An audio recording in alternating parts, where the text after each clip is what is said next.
Emma Harper, please. Thank you, Presiding Officer.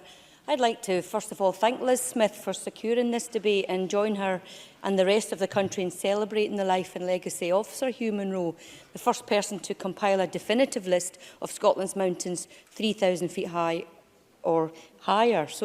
And as Liz Smith has wonderfully expressed in her speech, Sir Hugh himself was unable to complete them all, sadly passing away before bagging the final three on his list. But his legacy does live on, encouraging thousands of people each year to hike Scotland's highest mountains, with the goal of one day bagging them all. But the legacy of Sir Hugh Munro is not just to encourage people to hike Scotland's Munros, it's to enjoy all types of hills and mountains in Scotland. And while my South Scotland region isn't home to a single Munro, not even a single yin, we have plenty of Corbetts and Donalds to make up for it. And my staff member, Ross Cunningham, assures me that hiking Munros and the Donalds with his dug decks is actually so enjoyable and rewarding. The Scottish Mountaineering Club describes the Donald as a Scottish lowlands mountain, which at its highest is 2,000 feet or higher. There are 89 Donalds, most of which are in Dumfries and Galloway, and the greatest of them all is the Merrick, the highest mountain in the south of Scotland. There are, of course, other beautiful mountains and hills in the southwest, such as White Coombe near Moffat, which is on its lower slopes. It's the home of the beautiful Loch Skene and Greymare's Tail, one of Scotland's and the UK's finest waterfalls. The views from the summit of the Merrick are breathtaking, offering panoramic views across the Galloway forest and hills, and on a clear day, as far afield as the Isle of Man and Northern Ireland. I've been passionate about promoting the South West and bringing more tourists to the region because we really do have so much to offer visitors, particularly the region's role in the life of one of Scotland's greatest icons, Robert the Bruce. And so I'd encourage any hill walkers planning to hike the Merrick to take in Bruce's stone at the foot of the mountain. It's a massive granite boulder with inscriptions which commemorates Bruce's first victory in 1307 during the Scottish Wars of Independence. Someone who has walked the summit of the Merrick on many occasions is a well-kent friend of Galloway, Steve Norris.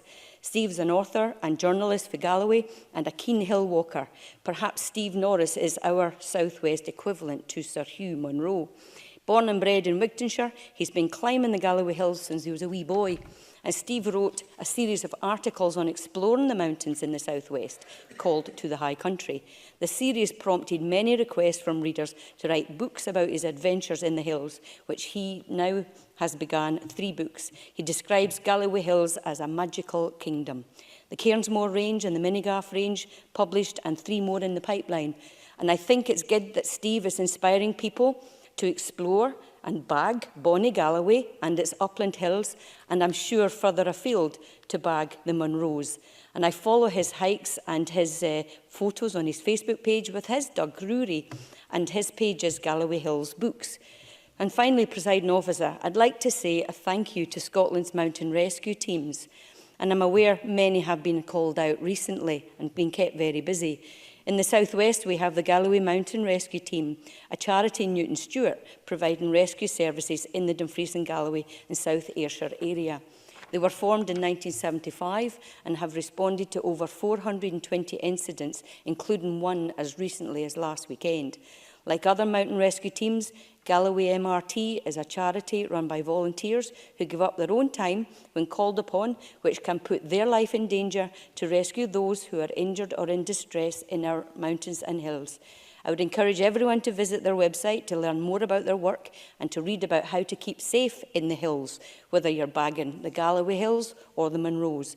So in this centenary of the death of Sir Hugh Munro, whether you're climbing the Munros named after him or the Donald's Dune in Bonnie Galloway, our Scotland is the most beautiful country to explore. Presiding Officer. Thank you very much, Ms Harper.